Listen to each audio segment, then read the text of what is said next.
Good morning and welcome to NPI Gulf States Coffee Connection.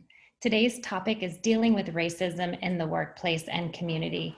Tips and tools for positive interactions with people who do not understand the Black Lives Matter movement. Today's hosts are Zoe Moore, Inclusion and Diversity Advocate, Tanida Mullen, MPI Global Diversity and Inclusion Committee Chair, and host Anthony Molino, President MPI Potomac and winner of the RISE Award for Industry Advocacy for efforts in diversity and inclusion. And I'm Bethany Lemanski, your moderator for today, MPI Gulf States Vice President of Education. We have a few guidelines we'd like to share for today's conversation.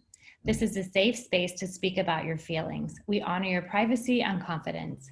There is no judgment here, and if you find yourself being judgmental, consider that you likely have more work to do. Please be respectful of others and their views. We are all working on becoming better humans. We are all just in different places on that journey. If you want to ask a question in confidence, please private message the host or moderator and we'll relay your questions to the presenters. And now it's my honor to introduce our host, Zoe Moore.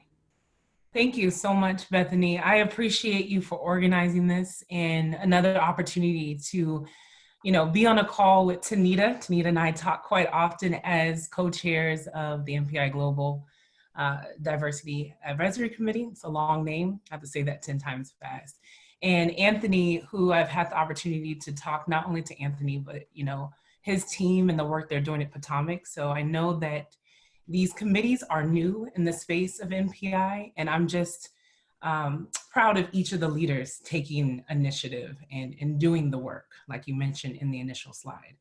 So, the topic of dealing with racism, Black Lives Matter, and recent events post the murder of George Floyd, Ahmaud Arbery, Breonna Taylor brings up a lot of tense conversations that are happening in the three places that you mentioned. And that being in our family, at our dinner tables, in our workplaces, and also, amongst our friend groups, like when we're just out hanging out. I know social distancing and masks have changed that, but I think the key thing before diving into the subject matter is I really want to know, both from Tanida and Anthony, but how do we engage in these effective conversations? That's always where I start. Before identifying the topic, because the end goal or the learning objective out of any of these conversations is how are we challenging our biases, and how are we learning and staying, how are we applying what we're learning to these conversations. And so for me, having an effective conversation begins, of course, with listening, but also this vulnerability, like you only know what you know. And so being authentic and vulnerable in these conversations and asking questions, and also understanding the purpose of the conversation. And so, what is the outcome that you want? Is it you are settling an argument? Are you, enlightening between friends and family? Or are you, just navigating through politics, the things that we have to do. So understanding the purpose of the conversation, knowing how to listen, and always be willing to be both vulnerable and learning. So those are my tips, when we move into this conversation. And we're gonna dive a little bit deeper, of course, into Black Lives Matter. Three sub kind of topics that we talk about when this, the topic comes up. And that is, the words that are used, protest versus riot. I know Anthony has a story to share about that. And when we talk about Black Lives Matter as an organization versus the statement itself. And also the most heated debate that I see a lot is Black Lives Matter versus blue lives or all lives mattering. And so those are the kind of topics that I want to throw out to Anthony and Tanida. First, beginning with, how do you all have an effective conversation? And of course, if anybody else wants to jump in, what are your tips and your methods for having and navigating these tough conversations? I'll start. I'm so happy that you used the word vulnerable. So I'm hoping, we kind of started this thing off saying this was a safe place. And so I'm going to speak from a place of a little bit of vulnerability. I can't even get it out. And It's Joe, you know this because we've had millions of conversations. So there's two things for me, right? I feel like there's two hats, right? So there's the work hat, right? There's the things you say at work, the things that you have to triple think about because you don't know where they're going to go. And then there's the, okay, this is when I'm off work and this is my most vulnerable self and I just don't, it's very raw and it's very real. And so for me, I always assess the situation, and I'm not telling you this is good or bad. I'm telling you that I, as a person, as a Black woman, I assess the situation from what is the end game, right? You said it earlier, Zoe. What is the purpose of this conversation? Because I do believe there's a such thing as emotional labor, right? And I have to ask myself, in addition to what I'm supposed to be here to do, which is work, do I have the capacity to take on that additional labor?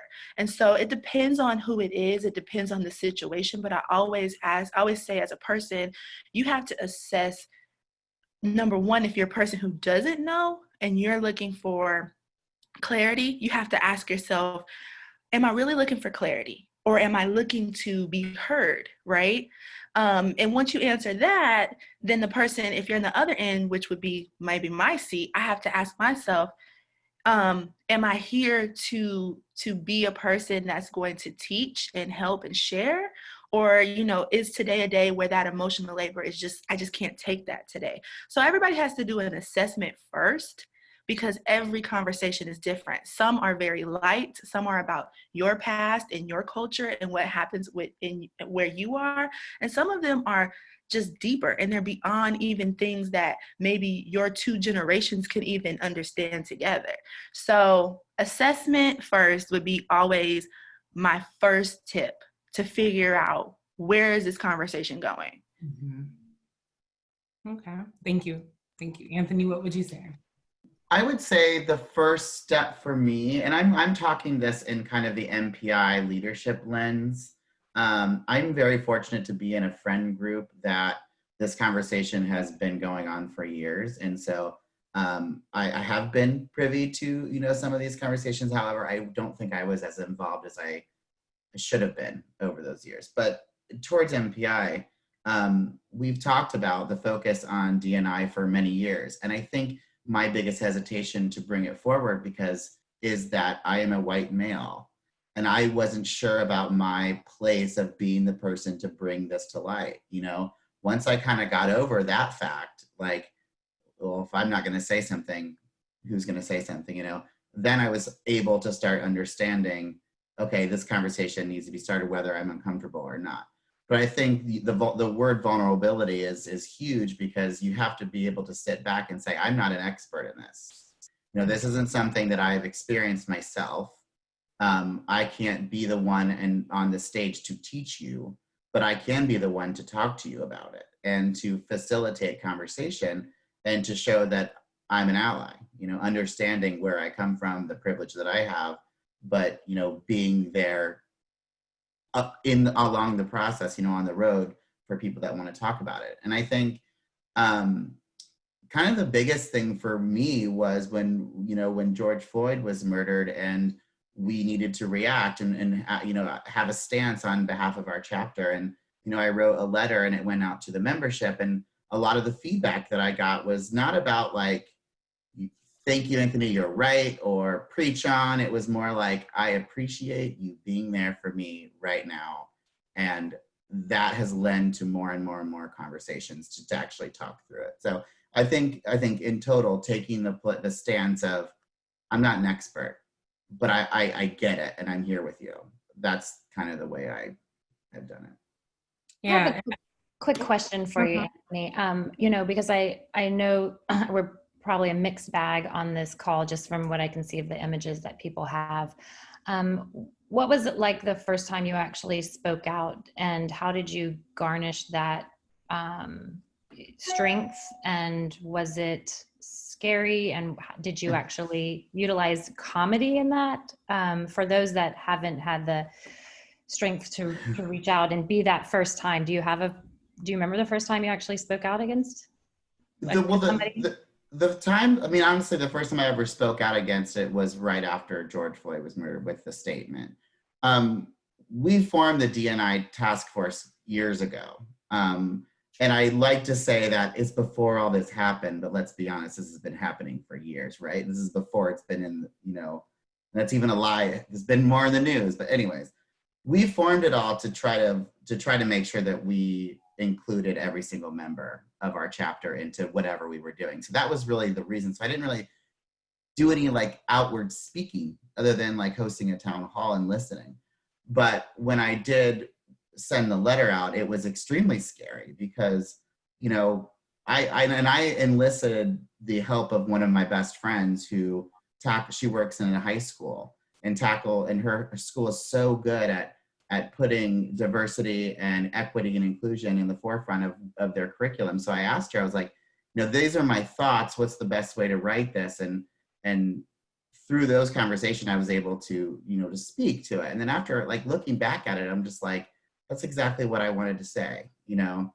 So I guess there was nothing funny about that. I do like to have jokes and a lot of things that I say, but I feel like for this it was just a very serious moment. And I kind of gave me the confidence to be able to sit back and be like, okay, I'm a part of this now.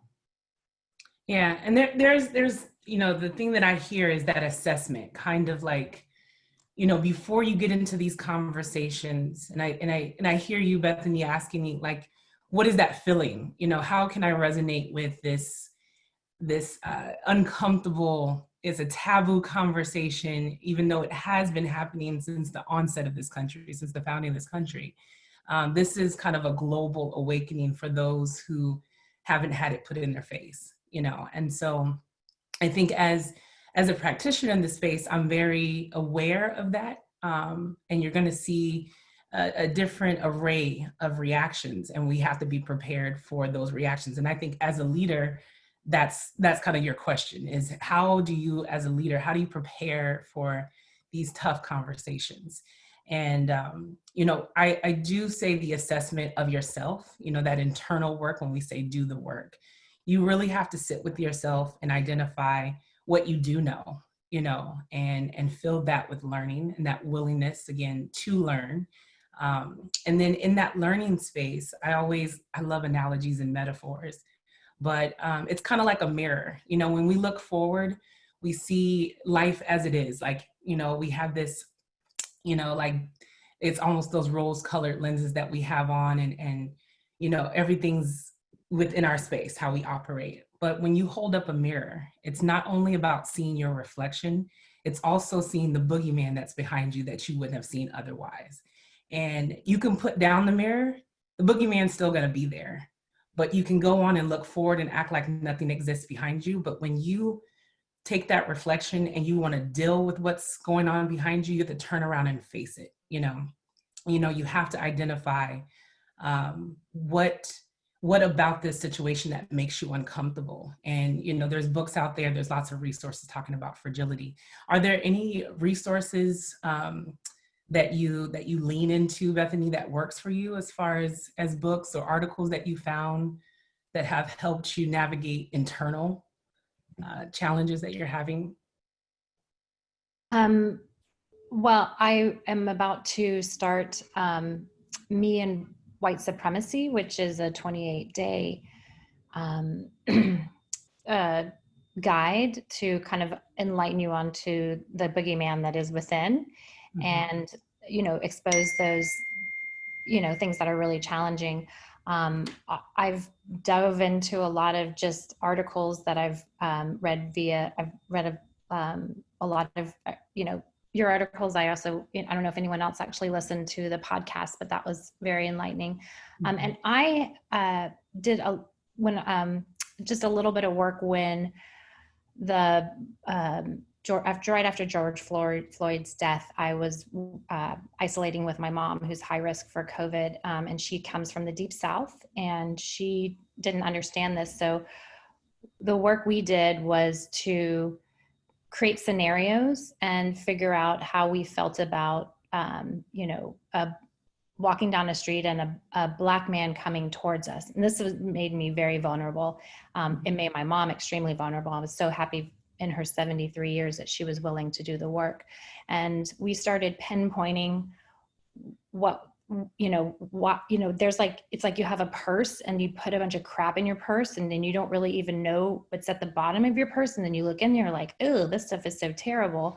So when we realized that was there, we started to recreate the situation. So in our heads, for example, for my mom, she carries a lot more than most people just because of her upbringing. And we created a scenario, for example, if she's in a grocery store and she sees a Black man coming towards her, she now is reprogramming her mind. She's like, puts the situation as if this man was, say, a doctor and just came from the hospital and saved somebody's life. And so it's rewriting the story in her mind, and I think in all of our mind, that actually pinpoints why we feel about things and changing that from a fear factor to an accepting respect factor. These are just little things that we are working on, because we couldn't be part of the protests. And so this is probably too much information. I haven't really shared this with anyone. So that is just kind of the personal work that we're doing as well too. There are other members of my family that are extremely challenging to speak with. I love them, but they are the riots, not the protests side. So, I think that was also a big motivator for me to try to open this conversation up, because I do have a lot of people who I love that just don't have the same viewpoint. So how can I be strong enough to open them up and do it in a positive way? So probably too much information. No, absolutely. The reason why we, on our pre-call, we did discuss that, I think, and for everybody on the call, with you being the leader of this conversation, like, one, you wanted to do this not just for professional reasons, but for personal reasons, right? And, as a leader, you are literally setting the tone for how people engage, and you are setting the culture. And I think that is the responsibilities that leaders have to understand, that culture of belonging that we want for our organization, that we want for our chapters, begins, from my perspective, from the leadership. And so I want to add to that what you're saying. I was just, when you asked the question, how do you feel? Like, what was it like to send that email? I'll challenge every person in leadership or sees themselves in leadership in the future that nothing is comfortable about challenging people's assumption. It's never comfortable, even for myself, even for Zoe. Like I'm sure, Anthony, you have a chapter that is, winning awards for your efforts. I'm sure there's so many conversations that sometimes conversations you think are going to be easy, and then you're like, oh, that took a turn. So even when you go into it confident, sometimes it gets crazy. But as leaders, someone said this the other day, they're like, I don't know what to do because, people aren't listening or they don't, understand where I'm coming from. And my answer is always like, are you in the leadership role? Because if you are, or if you see yourself in that role in the future, man, the amount of uncomfortable conversations, they just never get easier. Right. They just don't. I think you make a good point. I think it's also about, because this is an emotional thing. This isn't a quiz you can take that you get right. And this, right. The way that you look at this is so individualized. So when you're approaching these conversations, it's about listening and about understanding who you're talking to, because, my experience is totally different than Tanida's experience, which is totally different than Zoe's experience. So not one of our three experiences is right, So I think, that's in leadership especially, you have to be the one to facilitate these conversations and allow these safe spaces to be created, right? To be able to get into that. Yeah, like this right here. And that's what I'm saying. So the first thing, if I offer a tip and a learning objective out of this whole conversation, is it begins with assessing ourselves, right? Like assessing, how do you feel about these particular topics that we're going to bring up, especially under the umbrella of Black Lives Matter?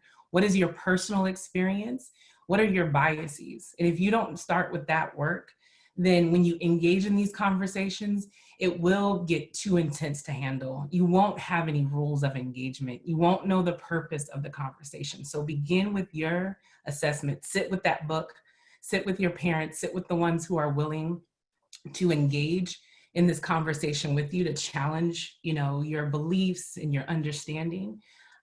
Because typically we look to confirm our current comprehension, while instead we should be trying to challenge that. So what you know about the history, like you mentioned in the beginning of the call, that Mississippi is now taking down or redesigning the flag.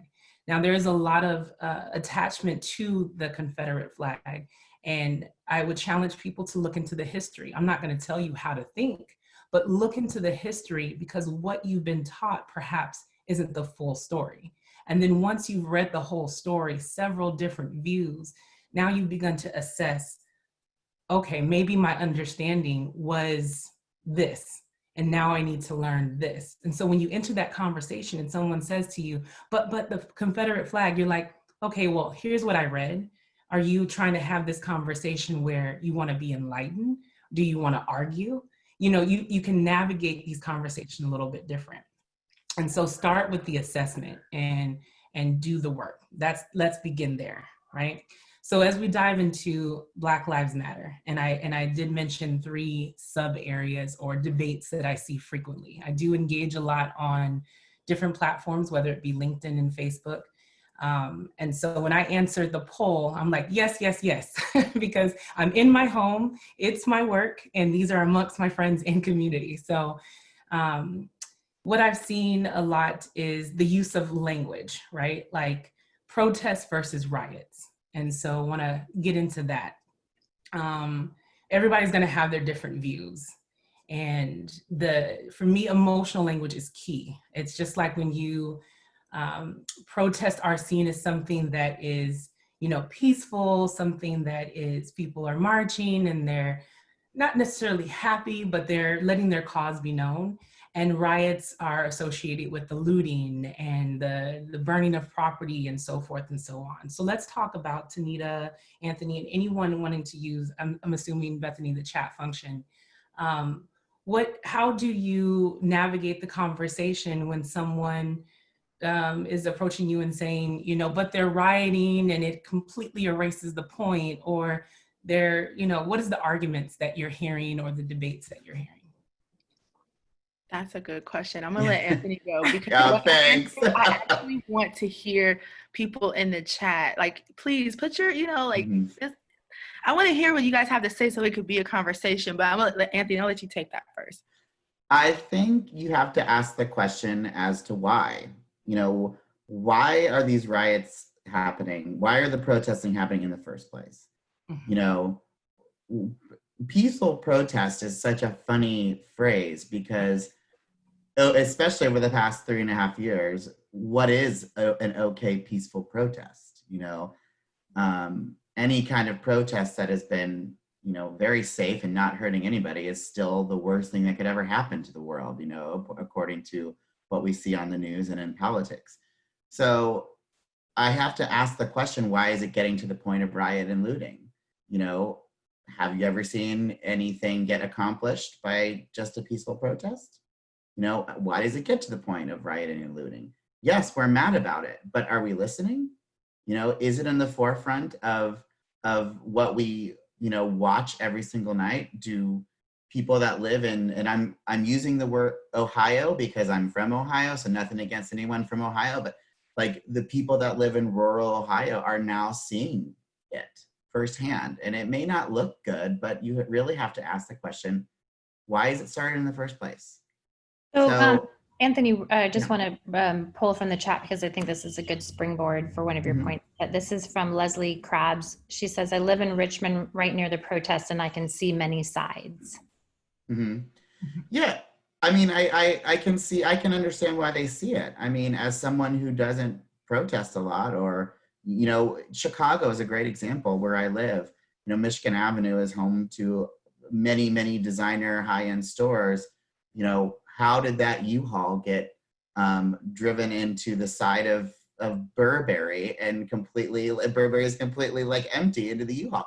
That is an organized loot. you know? So we'll be dumb to think that there aren't people taking advantage of these situations to do that. But we can't then focus on the looting and forget about why the protests happened in the first place. And I think that is the point, you know, that we need to keep driving home. Like, there is a reason for this in the first place.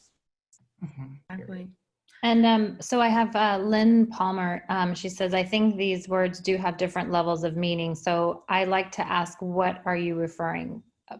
Plus, this helps me determine how passionate or educated the person is that I'm with whom I'm speaking. For me, rioting may not be bad, but when it is elevated to violence, I have different thoughts. Which I think, again, goes back to Anthony's point. You know, go ahead. I don't mean to cut in, but I do know that things get elevated sometimes and people do take advantage. I think those are just parts of making change. I agree. I was gonna say, I had a thought process. I have two things. The first thing is, I've had to have that conversation, right? I've been sitting, minding my business, and overhearing a very close proximity conversation about, you know, everything in the world, right? So this has happened in space, and, you know, they're launching all these things. And then the conversation moved to, and I just can't believe these riots, right? And in that moment, you have to have, and everybody can have this moment, not just Black people, right? You have to have that moment where you say, there's something inaccurate about that. And I'm going to help clear that up for you, right? So my response was, you know what's really interesting?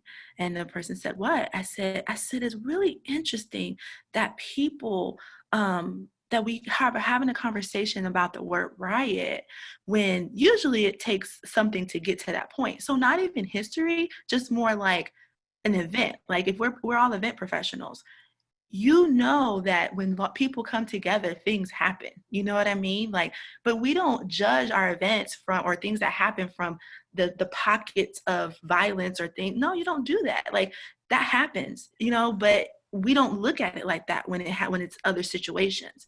And so, you know, my thing is if you look at protests from a standpoint of gathering for a purpose, because we need to get work done, or we need to be seen and heard, then, like, people gathering around the world like that, eventually something could happen, right?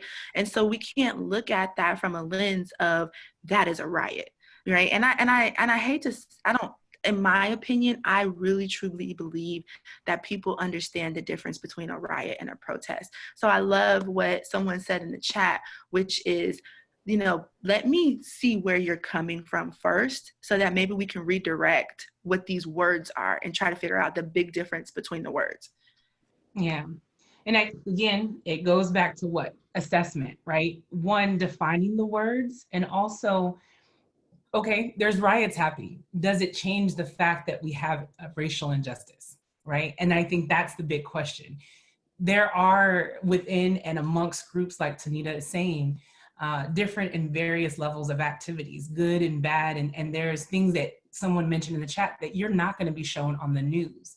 Understanding, again, assessing, how the news is funded, whatever news source that you watch.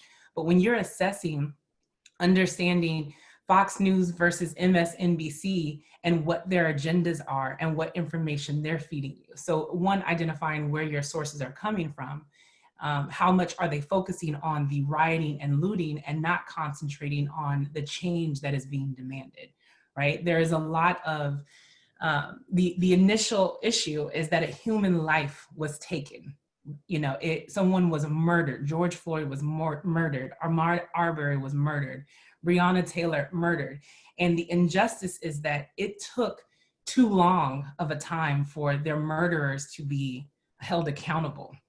And whatever that accountability is the fact that over and over again, when Black lives are taken, is that that accountability is not there. And so protesters gather on the street so that they can be heard. Martin Luther King says that rioting is the language of the unheard. And so if you think about being unheard, since 1619 or whatever date that you know or are aware of that slavery started in this country, and the residual impact of being unheard, unseen, undervalued for all of that length of time, then how do I get you to pay attention? And so is there in that crowd going to be different reactions? Some people are going to be able to hold a sign and, you know, talk kindly. You'll see those pictures. You may see those like splattered here and there where cops are taking a knee and people are hugging. And then you're going to see the looting and rioting. But you also have to assess for yourself, you know, I don't like rioting. I don't like looting. Okay, I got that. But then when somebody tries to redirect the conversation, what are your views on the two, rioting and protesting? Assess yourself. And you said something, Tanida? Can I ask you a question really quickly? Can you, and I'm asking because you are hitting the nail, but I want to know, like, the concept of pain. Like, if we just strip it down to the concept of pain, like, you understand the concept of pain. Absolutely. We all understand the concept of pain. We don't even have to like put anything behind it. When you are pained, when you are feeling pain over and over and over, at some point, you just don't know what to do. You know, you're like, how do I relieve this pain? And so, like, you know, do you understand? You get what I'm saying? I think in that is the core thing is empathy, right? And that's why a lot of times I like to use metaphors and analogies. And also I wanted to address that in that is how often understand that George Floyd was Black and we are talking about Black Lives Matter. And I hear people wanting to disconnect, like, well, I don't understand what's happening in the affected community, but I know they're upset. I think you do understand more than you realize. That was a human life that was taken, right? And so having empathy, what you're talking about, understanding and relating to that pain, is that was someone's brother, uncle, son. And so it hurts to do this work and to do that assessment, but imagine if that was one of your loved ones who was taken viciously. What would be your response? And if you've seen it 100 times, if you've seen it 500 times, if you've seen it over a course of so many years, how do you respond? Do you protest? Do you riot? Is there a mix? You know, your anger, you know, we have stages of grief that we go through, right? And so everybody can relate to that, whatever and however you put yourself in that position, having empathy is key, right? And I think- I'm sorry, I don't mean to interrupt, but I just wanted to like let you know what you just said. I'm taking my bag, my purse, and I'm putting that in it, because I think when you do hear that, a great tool is to ask somebody, what would you do if your brother was killed by the police like that? You know, and I think that actually ends up for people, like you said, taking the color out of it of somebody who you don't know and saying, put yourself in the position of having somebody you do know. What is your reaction if your father has a knee on his throat for, 9 minutes and you are witnessing that? Like, what is how would you react to that? I feel like that's a really powerful way to bring it to a familiarity for people who might not understand it. That is so powerful. That is, it really is. I think too, though, and Bethany, you are doing the work, right? Like, you're really in it. But we have to also be aware too, is that like, there are going to be some people who the reason why they can't imagine it is because how they view Black people, how they view people means that like, no, that person had to do something, right? So it makes, so when you say to someone, because that does work if you're willing to do the work, right? That would work. If someone's like, you know what, I'm from a place of curiosity, let me think that through. But sometimes people don't get to that place of curiosity because of the history that they know and that has been put in front of them of Black people. So then we have to say, okay, how do we get past that to somebody who's not Bethany, who's not like, you know what, I wanna do this work. And that's kind of where it gets a little tougher. And you have to have some tools for that. Like, you have to have some really deep tools for that. Right. And I think that's a good segue into the other, and we can always touch back on protests versus riots. And also I want to be key when we're mentioning the this or that, or the us versus them. we also have to be aware of that binary kind of conversation, right? You can have a perspective on both together. You don't have to have a positive opinion towards protests and a negative opinion towards riots. You can have a mix of emotions because we are human beings that have an array of perspectives, and we need to honor that, right? So, but the good segue that you mentioned, Tanida, is when we talk about Black Lives Matter, and versus these statements of all lives matter and blue lives matter. You know, my initial reaction when I hear it, and you know, I'll go with Anthony and his comedy, is blue lives. I haven't watched the Smurfs since the 80s.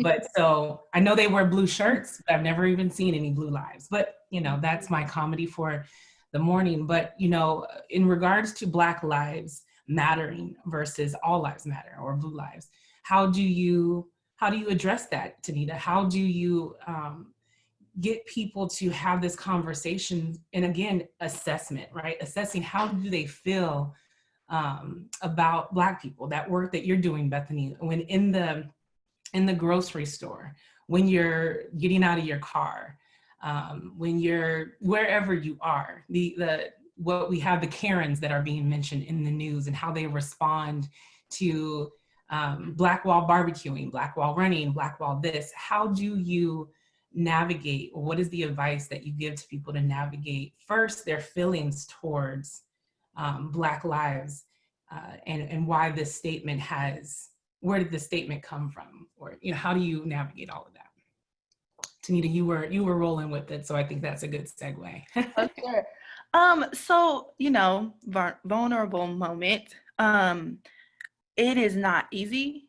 I don't want to use the word struggle, but it is hard sometimes because my personality style is sometimes I'm like, oh, you need me to explain? Okay, I'll explain. And then it's like, I still don't get it. And I'm like, okay, bye. You know what I mean? Like, but I can't, you know, when you're in a leadership position, no matter if it's work or home, whoever, like if you're the leader of your family, you know, if people look to you as that person, you don't always get to get that luxury. So when I have to check my own self in situations like that, I'm always questioning from a place of, you know, a deep curiosity, like, oh, that's interesting. Can you tell me more about that? You know, and then as they begin to say how they feel, I start to challenge that from not what I think, but what you said, right? So if you tell me, well, you know, I'll give you a perfect example. I recently was having a conversation where someone said, you know, I grew up in a place where we didn't, like, everybody loved everybody, right? And so I said to them, that is good, right? That's great. You grew up in this place, but can you empathize? Like, can you really understand that everybody's not like that? And as a leader, you have to sometimes use your voice for things that may not apply to you, right? And so that's how I always approach it. I always approach it from a place of, what is it that, do you want to stay in that seat? Right? Because there's some people who want to stay in that seat. And if you don't want to stay in that seat and you're having a conversation with me about it, then I'm going to ask you questions that challenge you to move that seat a little bit, to maybe get up, to maybe say, okay, maybe this isn't the right seat, you know? But that takes time. And I don't really think that's something that happens in one conversation. Now, Anthony, sorry, Tanida, do you have any tips on what kind of questions would you ask? I know, yeah, I would say, I want to learn, right? So if I'm going to ask, can you tell me why you feel that way? And if most people start with things in their childhood, things that they grew up knowing. So then they'll tell stories, and I will pull from my experience and my story. So now we have conflicting stories. And this is why I'm so big on people sharing, like you just shared earlier, because in my opinion, I just don't really feel like when you're having a one-on-one conversation, other than grabbing books and texts and articles, the one way that I can get you to understand where I'm coming from is to use real life examples. So I really just dig deeper into the person. Oh, well, where was your mom from? Oh, okay. So what does your high school look like? Like, tell me about that, right? And then I'm getting more of an idea of why you feel that way. And that way I can pull stories that completely might be a different total view of it. Not a similar view, not like you kind of wink your eye. No, like a complete just dichotomy, you know? And so it's really just more digging into the person, you know, like not necessarily, and Zoe and Anthony might have a different answer. Maybe there's like an article or a book that you refer to, but when it's in real time, you have to use like, I feel like that you use real experience and real story.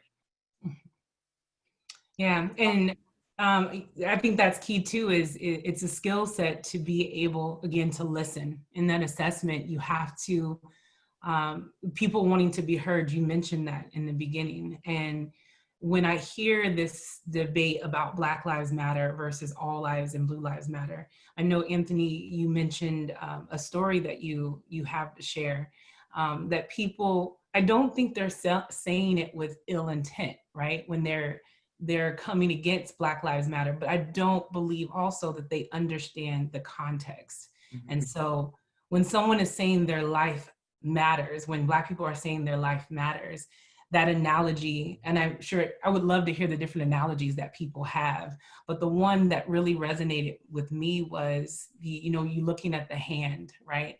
And one finger is cut and it's bleeding profusely. And you go to get a Band-Aid, and if your fingers could talk, you're bandaging that one, thumb, say, that's really bleeding, and the other fingers say, what about us?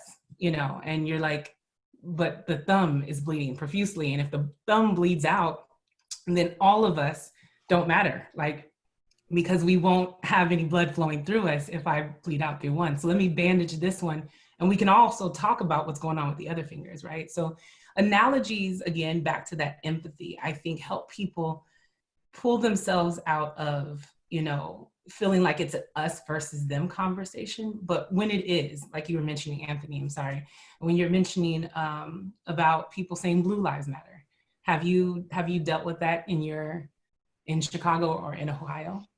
Yeah, I mean, I think going back to the whole, when people say all lives matter, Blue Lives Matter, I think a lot of it is coming from our leaders, mm-hmm. and I think it's mainly because they want to please their constituents versus like what they actually mean themselves. We've seen so many times, people in leadership being pressed by the press, will you say Black Lives Matter? And then their response is all lives matter. And that is so like distressing, and because the impact that has is so much worse, because then people just feel like they can't even say it, and I think that's irritating. I had a conversation before with someone that said, all lives matter. And I said, tell me about it. Tell me why you think that. As a white man, what's going on in your world right now that you feel like you need people to support you? Like what's going on? And then that starts the conversation. I'm like, okay, that's hard, but like this guy just got killed by a police officer. So like, can we spend a little time? And I know that doesn't go back in the whole history of it, but it goes to the right now. Mm-hmm. And it's like, can you just take a break from what you're going through and maybe focus on what maybe his family and his culture is going through? And that's how I approach the conversations. Very, very like selective and like minute. But like the conversation we were having earlier, I have a family member who has another family member, a brother who was a police officer who attended a rally in New Jersey, and it was a peaceful rally. And then there's a section of people that got, I guess, quote unquote, unhinged and got in the police officers' faces and were screaming profanities, threatening to beat them up and calling them racist if they didn't kneel. And so my question to you, Zoe, is like, in a situation like that, where the police are there to serve and protect, and hopefully these are the good guys, right? The ones that we want in our law enforcement. Should they kneel because people are in their face telling them that they're racist and boxed into this group of police officers? So mm-hmm. I'm having a struggle internally with that, because I agree with the movement, but I also don't feel like the good guys should be shamed, mm-hmm. As well. So I'd love to hear your thoughts. And I'm in Atlanta, well, Marietta specifically, and the police chief just resigned after the murder of Rashard Brooks. If you haven't seen that case, she resigned because before he was murdered, what she did differently in Atlanta was, without any gear on, she went out to the protesters to hear them. Same thing that Tanida is saying. Because I am here, she said, to protect and to serve you. I want to walk amongst you and with you and hear how we can better serve you, because we are public servants. And so another way that I've heard it, that a protester said, there's been a lot of hearings on Capitol Hill.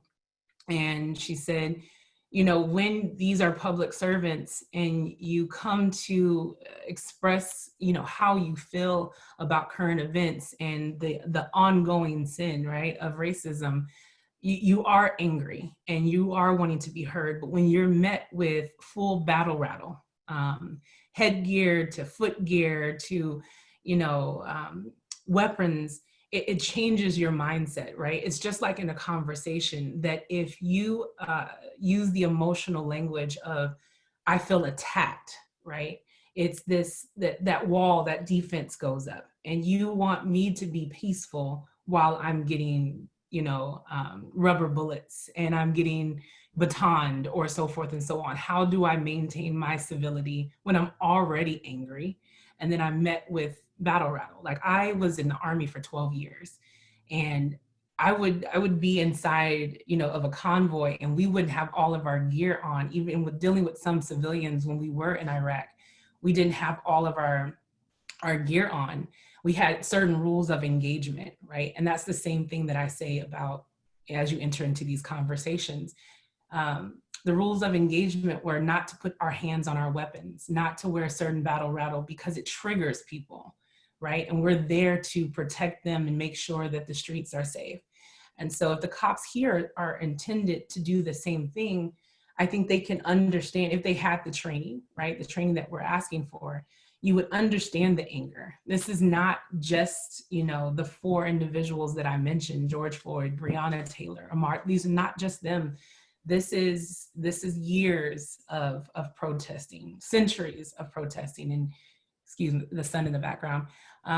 This is videos that you need to watch to put yourself in that position to understand all of that anger then arrives that day when I face to face with someone who's supposed to protect and serve me, and they're dressed to, defend themselves against me, who's in a t-shirt.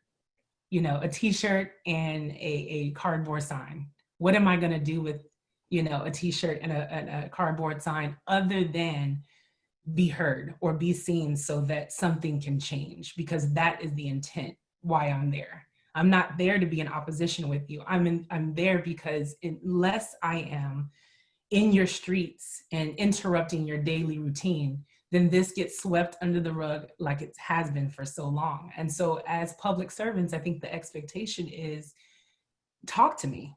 Like, and yes, I'm not, I'd be remiss if I say that that there aren't agitators amongst peaceful protesters that want to start that. And if you have been paying attention to the news or looking at various sources, you see that those agitators are from all kinds of backgrounds.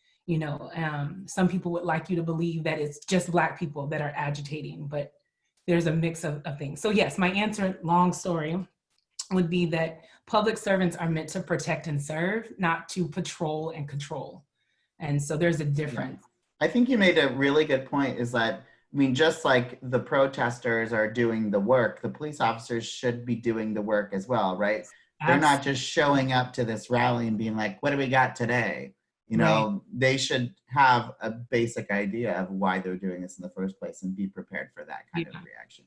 And when going into conversation with people that, are bringing this up in our world and our lives, the Blue Lives Matter, I think, do you come from a point of agreeing, yes, Blue Lives Matter, but that, are there strategies that you use to really enhance the reasoning why the Black Lives Matter came to be? Or, the fact that this is you've chosen to become a police officer, Mm-hmm. you have chosen to be born Black. Has that ever come up in conversations with you in the past? Yeah. And Tanida, I know you wanted to jump in. So in regards to that, like, again, going back to the hand, right? I am not saying that you don't matter at all. I love literally everybody, because honestly, I get to live vicariously through other people. If I've been to a certain country, if I've eaten a certain food, I get to live vicariously through you. However, when my thumb is profusely bleeding, like Anthony said, let's spend a little time doing and administering some care to that particular community. And this is not something that's new. And so when I hear Black lives versus all or blue lives, I hear an us versus them. And that's not the message behind Black Lives Matter.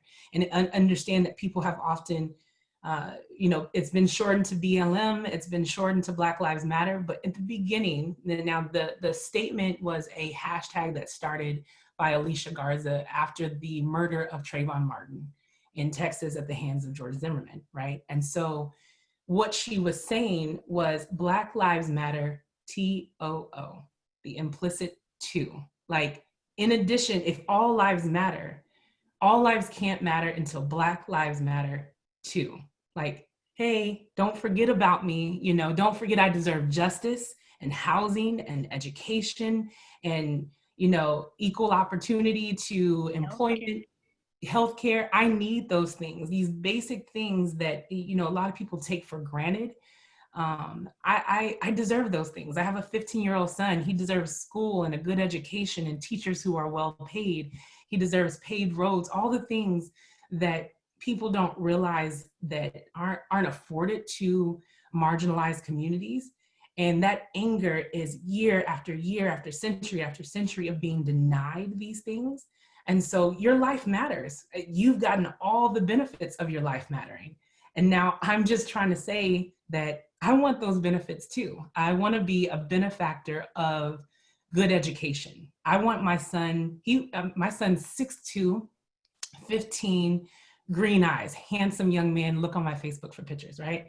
Everybody thinks he wants to be a basketball player. He hates the sun, sorry.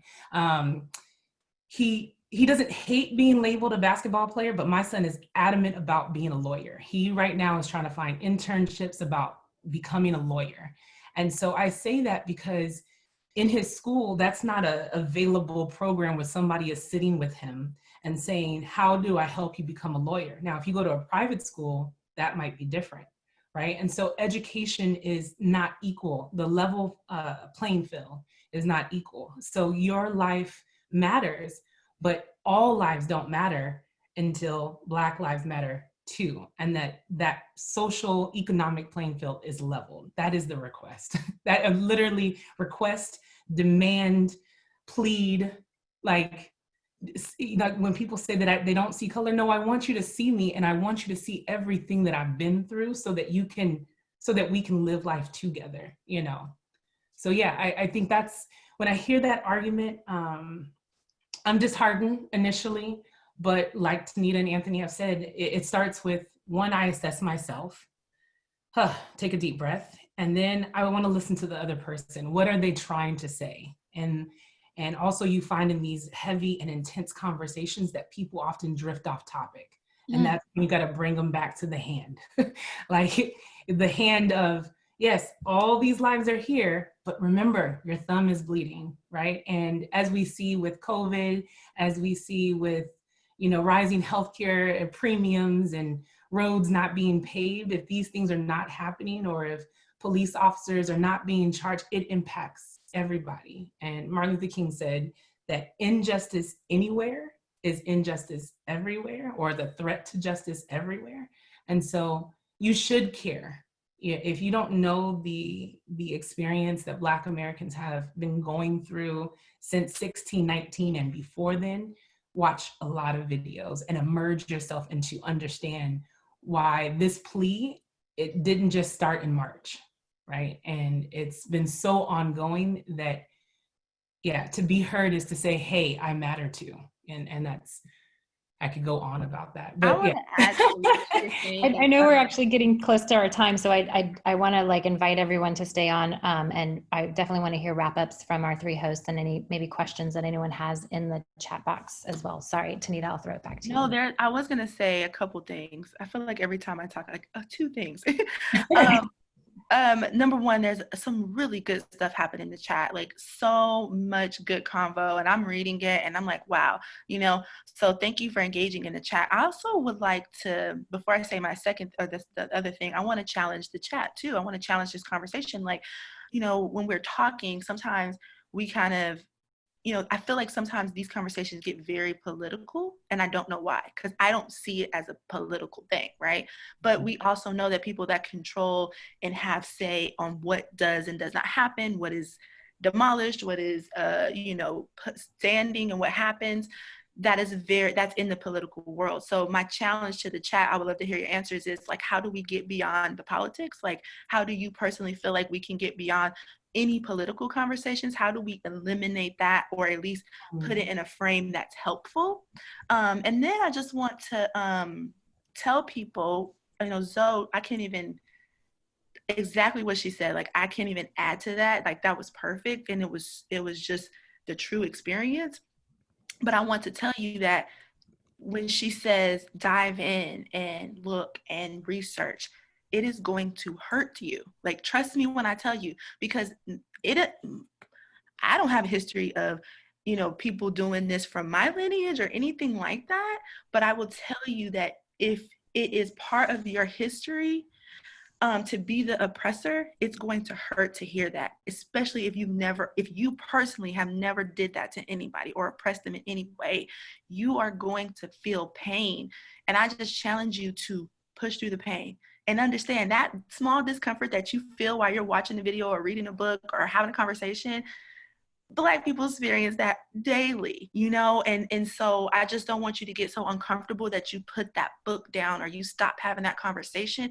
Push through it, because that's what we need. We need, as a country, people to push through that pain, acknowledge, what, I'm hurting. This must be not even a fraction of what people feel. And so you will lead with empathy from that place if you just push through the uncomfortable moments. I just want to give you people say, read this and do that. And I'm like, it's going to hurt, just so you know. Yeah. Don't put down the mirror. The boogeyman is still behind you, and literally, I think my son told me you have to tell it that you're not real, right? Like, you have to face it and say some words where you actually engage with the truth. And that truth hurts, because I likened it to, again, another one of my analogies. If you are married for a long period of time, and in that marriage, you find that your spouse or your partner has been cheating on you for, 20 years, everything, that foundation becomes a lie, right? And so when you're 40 years old or older, and everything that you've been taught, you find that it's been manipulated to fit a certain agenda. And then you start to read and learn that the things that the Civil War and why it was fought, the American Revolution and why it was fought. If you read into that history, again, multiple sources, not just one that confirms your biases, but challenges your biases, you will begin to, somebody mentioned something in the chat. You will begin to go through this process of what we call cognitive dissonance. Everything that you know is, then your brain is like, but I learned this and now I have new information. We say welcome,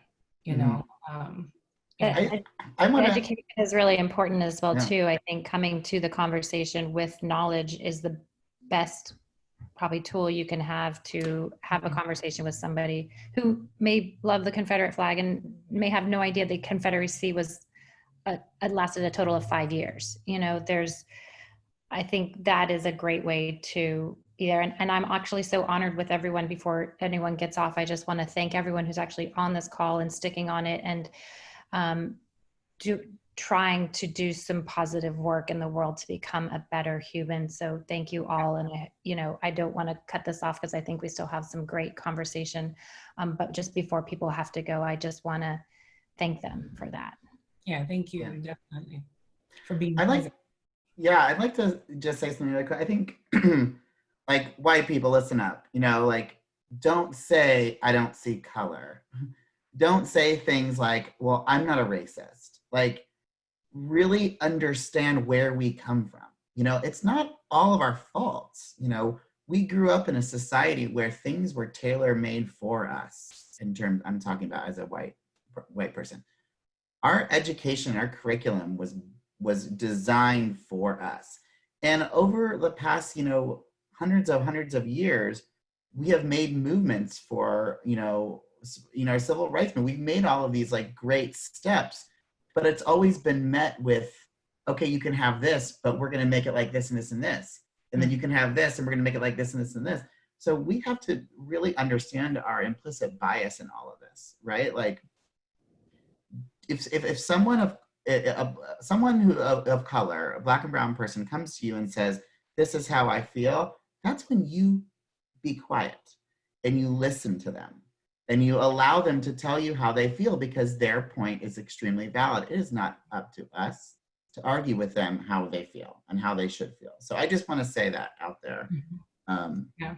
Yeah. I think too, someone mentioned in the chat Emmett Till. If you don't know the story, I won't I won't say the story, but Emmett Till's mom, after he was murdered,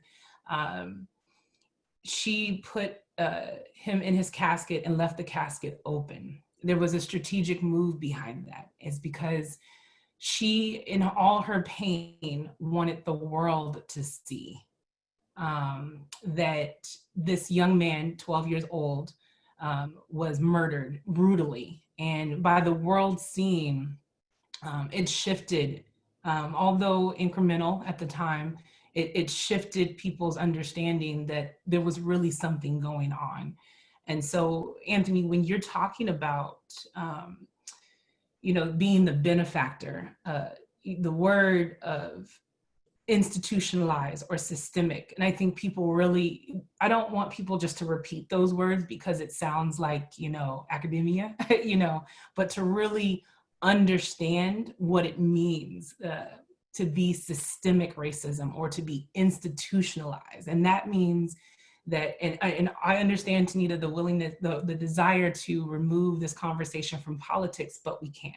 The reason why we can't separate the two, and I call myself an advocist, right? The mix between advocacy and activist, because politics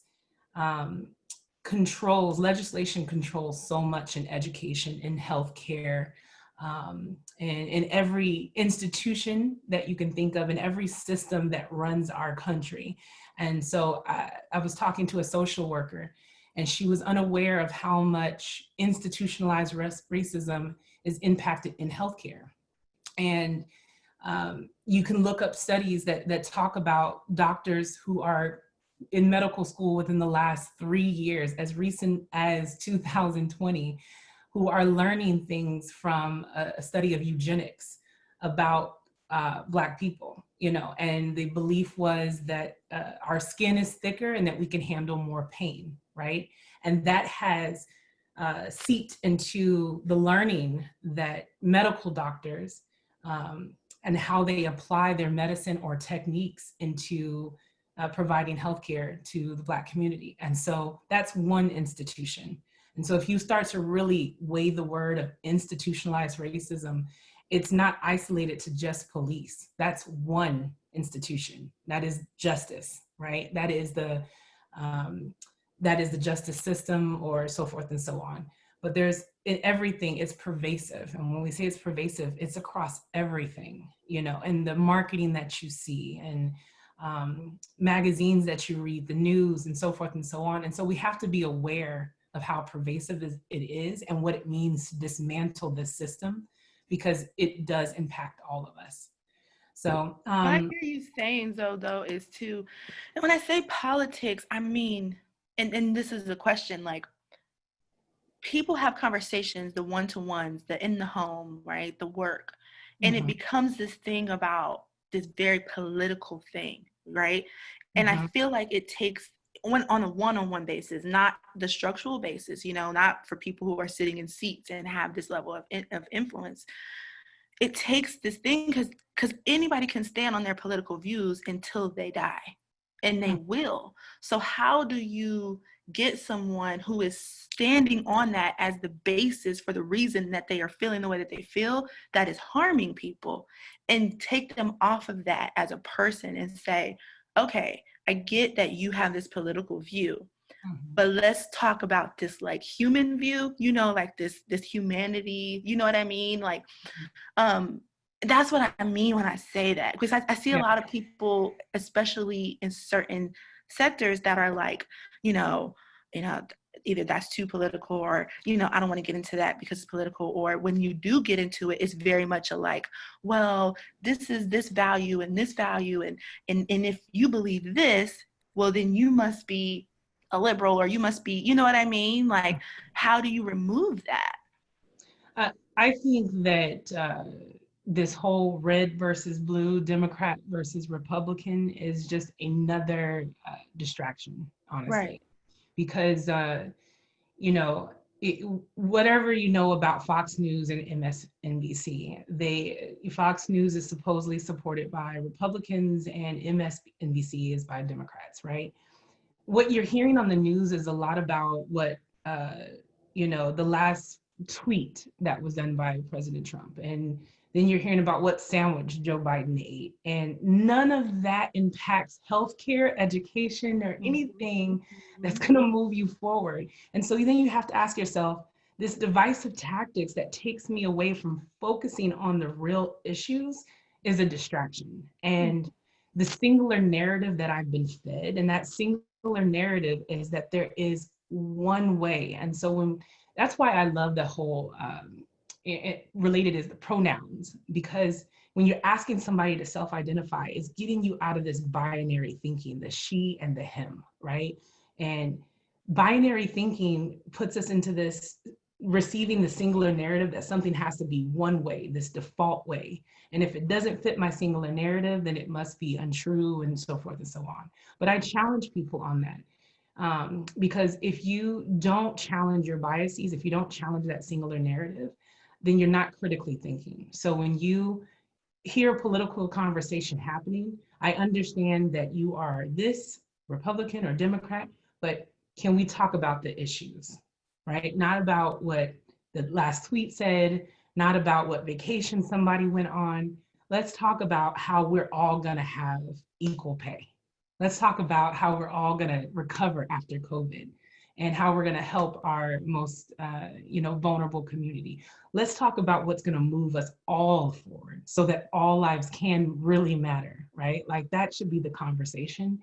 And as soon as people wanna go left or right, let's steer them back to what the real topic is. And that's how you have an effective conversation. Let's address the topic. Let's not talk about this and that. Let's dig into, again, those actionable steps, on how we want to move forward. Do we want police brutality to end? And another part of effective conversation is there is a tactic of de-escalation, is getting that person to agree with you. Do you think that brutality is wrong? I'm sure no one's going to say no. Everybody believes that brutality is wrong. And then you walk them through. And once you're on a level of agreeing with each other, you're staying on topic, because that's what we're talking about, right? So. Got you. That's perfect. Exactly right. That's the move. Yeah, that is the move.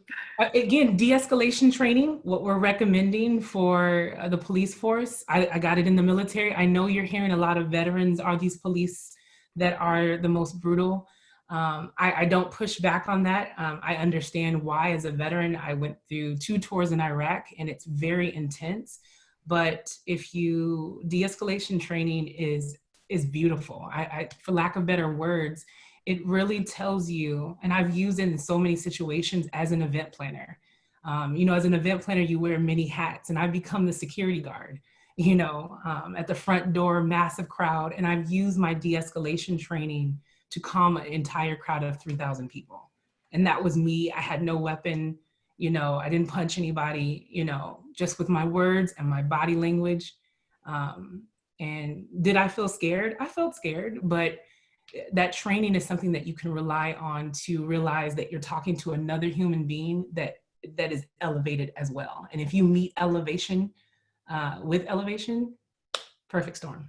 And so. Great advice.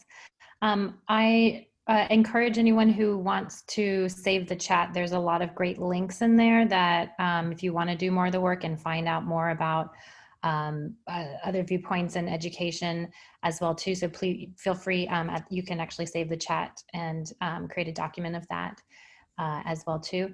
I just want to send it out to final wrap-ups, see if there's anything else you guys want to wrap with, any last minute tips and tools you would give to our attendees before we finish the call.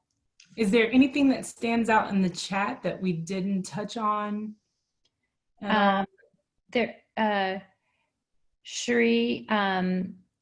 Oh, Sheree. Hey, Sheree. Yep, I had a conversation about winning versus longevity in this. She's got a lot of great things in here. I'd like to liken that to what Zoe's talking about in regards to winning the argument versus de-escalation, to see the challenge argument and come up with action steps forward everyone can buy into, which I think you just shared with us as well too. Yeah, like I think any tip, like your top tip in de-escalation? You know, de-escalation is all about assessment. That's where I start the conversation, is how do you have an effective conversation? Like I said, if you are in, you know, if you understand how the brain works when things are intense, is adrenaline's pumping, all these hormones are racing, and somebody comes at you and you feel attacked, your first instinct is to attack back, but you don't realize you have more control by being calm. Because one, this person is identifying, wait, how are they calm? I'm spitting fire at them, and you're like,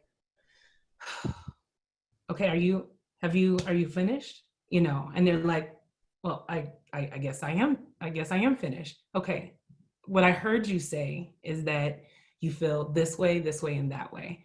I understand. And then you step to them side by side, because I'm with you, and you point to the problem. And you identify that I see the problem as well. And that tip is assessing, how can I, again, bring down this hormonal thing that's going on? Because it's all just hormones that are overreacting. And so that tip is assessment. I can't get away from, how do you assess both internally and externally? You know, how are you going to have these effective conversations? How are you going to continually challenge your biases? And just like you commit to watching Netflix 1 hour every day, commit to doing the work every day. I think Zoe, I wanna just like piggyback on what you said, when like to de-escalate. I think the number one thing that you don't want to do is you don't want to come off as you're lecturing somebody. Exactly. Or you're telling them about themselves. You know, I think a good way to check yourself on that is to put in questions that you know that they can answer in there. Because you want to give people the confidence to feel like they're in this conversation with you versus like being talked at. Right. But everything else, I totally agree. I think anytime that there's heat or your blood's boiling, I don't think it's best to walk away. I think you need to let it simmer. Yeah. Do it, but definitely don't go into a conversation when people are. Yeah, rules of engagement. Know what they are in you first before you, like, this is the perfect time to practice it. While you're social distancing, practice assessing yourself so that you know how you're going to engage in these conversations. Bethany, you mentioned a family member. Family members are, it is your safe space amongst family. So you have to identify, how are we going to have this conversation? Establish your housekeeping or your rules of engagement. Conversations are going to get heated. How are you going to deal with them? Establish your safe word, determine a time and a place, you know, and if you can't agree to disagree, and know that there's also safe words that we say, ouch and ooh, you know, like when something's getting too heated and you feel triggered, ouch. And that's an abrupt stop to the conversation where you both can walk away and gather yourselves and then return when there's a better time. Great advice. I think can do that with so many topics. I love the point of actually just like reiterating what you said is stopping, letting them come at you and staying calm, which is a real challenge, I think, for us all. But to actually practice that or to go into a conversation prepared to do that seems very powerful. Yeah, yeah, definitely. Yeah, it is a technique, but again, I think Tanida, you mentioned it about, staying on topic. Again, those emotions you're gonna mention one thing, you're gonna say the sky is blue, and they're gonna start talking about the weather, and they're gonna start talking about different countries, and bring it back to the topic. We're talking about the sky, and in this case, especially with this conversation, Black lives, we can't allow people, and I think somebody mentioned in the chat, to hijack the conversation. We are speaking about Black people. It's okay to say Black people, Indigenous, people of color, African American, the African diaspora, but this is the conversation about a particular group that represent 13% of the American population. And understanding what that group has been subjected to is the conversation. So although you want to relate, listen first. Listen to what is being talked about, and then go learn. You only know what you don't know, so get to know more. And hold space. Like, if you just think about it from the standpoint of, my chapter members, my family, my friends, like, can I hold space for them to really go through this process? And then also know if you're not at that place. You can ask Zoe. I'll be like, today is not a day that I want to hold space. Like, I'm very in tune with what my limits are for even holding space. But I do it though, and I know that if I want to see change and I want to really have a conversation of moving forward, I have to be able to sit back and put all that space out there so that that other person can feel free to move. And if I can't do it, being able to check myself that day and say, you know what, today's not a day that I can do that, and then come back. Yeah. And we've created a space. And so I guess I will say this in closing, Bethany, I know we're pushing time. My MPI forum, there is an inclusion and diversity committee, a community room.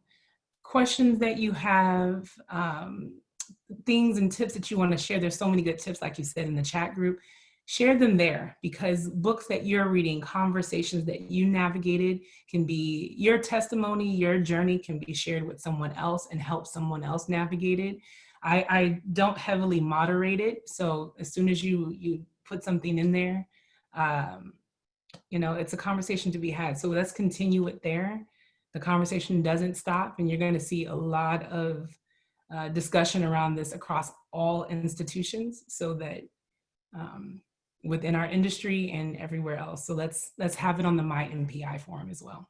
Exactly. And you might not know it, Bethany, but you guys doing this event as a chapter is really setting the tone for MPI from a global standpoint, because they're looking at chapters for guidance. So Anthony and Bethany, you guys are setting the tone for what they will pick up for the future to be permanent. So thank you. Yeah. I also just want to thank the participants, who almost all have stayed on even, 20 minutes past our call, and have, in whatever way supported just by being here. So thank you. And I also want to, just also recognize today is the last day of Gay Pride Month. And, that is also inclusivity. I know we focused so much on Black lives, but, that I think that this topic of diversity, it spans so much. So I would be remiss to not acknowledge that as well too. Yeah, there's also the movement. You'll see there's Black Lives Matter, and now there's been All Black Lives Matter, because there's a conversation about traditional talk about, like, Black Panthers, and the movements have been led with a very, what's the word, Anthony, that I would use? The exclusion of the LGBTQIA plus community. And so when we talk about all lives and we talk about pride, we also have to be cognizant of the fact that we can't exclude when we're trying to include, right? And so, right. yeah, I mean, especially, you know, even in every community has their own bias, right? Inside their own community. And I think, especially when it comes to Black trans women, you know, I feel have felt the brunt in all communities. So good point. And I'm glad that you guys brought that up. Yeah.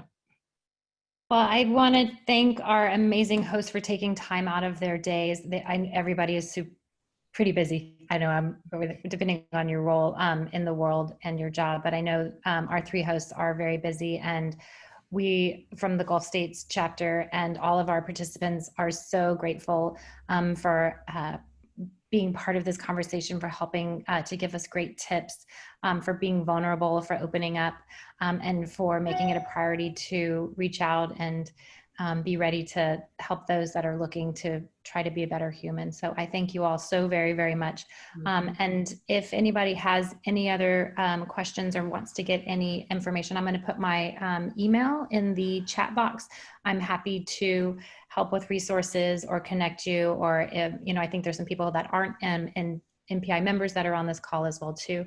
But if you do genuinely want to help become a better person, please reach out to me and I'll do what I can to help assist in leading you in the right direction. Yeah, So and I send that same thing. I'm on LinkedIn. Sharita is my real name. Zoe is a nickname, but you can find me either way. And again, Tanida and I are co-chairs of the MPI Global Diversity and Inclusion Advisory Committee. I have to practice that one. But again, like you were saying, Tanida, as you all as leaders, as members of MPI, reach out to Global and let them know this is a priority, the more you'll see these conversations happening and resources being available. And for the Potomac team, and actually anyone in MPI that really wants to, we added a diversity and inclusion tab to our website, and it actually should go live today. And a lot of people are having those hard conversations, and so we've posted a lot of videos that can help, that you can share with people if you find it hard to have those one-on-one conversations. And then, I mean, I'm the president for about a day and a half left, but I will be around. So if anyone wants to get a hold of me, you can get me on LinkedIn as well. And that's on the chapter website, particularly, is on the global. That's on the chapter. The chapter Global website. I believe coming up as well. Yeah, Okay. I was gonna say I believe Global is doing one as well, but yeah, we just gonna link to everybody's, because we're, you know, it's a pool of information that we want. So cool. Wonderful. Thanks for having me. Yeah, thank you all for being on and for sharing such great information. Thank you so much to our attendees who stuck around and are, you know, like I said, just by doing that, it's great to see that you're willing to do what you can to make a change or be positive change around others. And again, I am challenge everyone that become that leader, you know, have some conversations with your team, have conversations with your friends, and then feel free to share. We may do a follow-up again with this. I feel like it was a really good topic.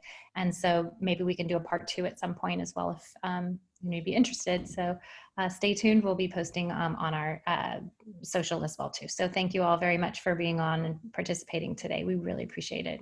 I just want to say hi to Leslie. She's just over there smiling, and I just want to hi. In the comments and resources. So yeah, in the comments. Thank you. And Anne, thank you for being on video and seeing your great reaction. Yeah, it means a lot. Anne is one of our Potomac news superstars. Yay, Anne. Thanks for being here, Anne. Wonderful. Well, thank you all so much. I hope you have a great day. All right, you both, all of you. Thank you all. Bye.